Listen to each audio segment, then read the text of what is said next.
Oke, langkah pertama kita siapkan tepung kanji kurang lebih 250 gram ya. Kita masukkan ke dalam wadah. Kemudian ada tepung terigu, saya pakai 5 sendok makan.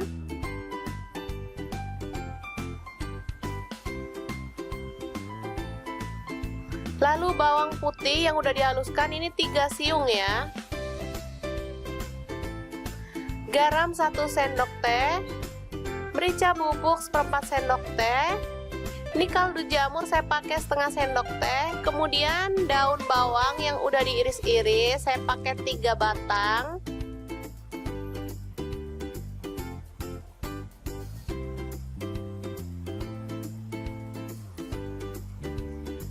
Lalu aduk-aduk sambil dituang air mendidih ya teman-teman. Ini airnya harus benar-benar mendidih agar hasilnya sesuai dengan yang diharapkan. Sambil diaduk-aduk, airnya kurang lebih saya pakai 150 sampai 200 ml ya teman-teman. Pokoknya dimasukin sedikit demi sedikit sambil diaduk-aduk hingga merata. Nah, seperti ini. Jadi jangan sampai terlalu lembek ya teman-teman, nanti hasilnya juga kurang bagus. Nah, setelah selesai kita olesi tangan dengan minyak goreng. Baru kemudian kita bentuk menjadi bulatan-bulatan sesuai dengan selera. Untuk ukurannya bebas ya teman-teman, boleh kecil, besar atau sedang, sesuaikan aja dengan selera.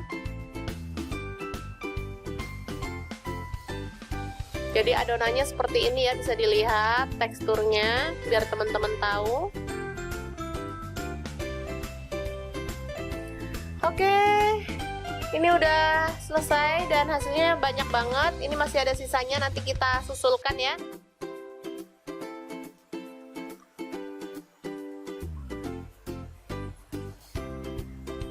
Langsung aja kita rebus air hingga mendidih dan kita tambahkan sedikit minyak goreng ya, misalnya setengah sendok makan, supaya ciloknya nanti nggak lengket satu sama lainnya.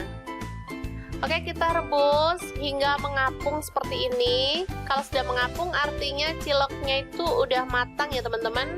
Ini ciloknya itu hasilnya enak banget, kenyal, empuk, dan meskipun dia dingin dia nggak alot sama sekali atau nggak keras, tetap empuk dan enak.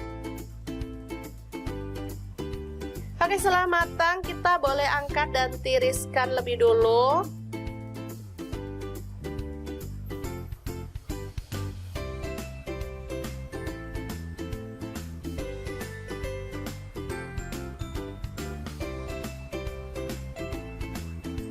Cantik banget, ciloknya mengkilat dan menggugah selera banget. Bisa langsung dinikmati bareng saus sambal atau saus kacang ya, disesuaikan aja dengan selera. Ini jajanan favorit anak-anak dan keluargaku pastinya ya teman-teman. Oke, sangat mudah banget kan membuat cilok yang empuk dan lembut ala Mau Punya Cerita. Jangan lupa terus pantengin channel Mau Punya Cerita karena di sini kita akan bagikan resep jajanan, cemilan, dan informasi yang bermanfaat lainnya. Jangan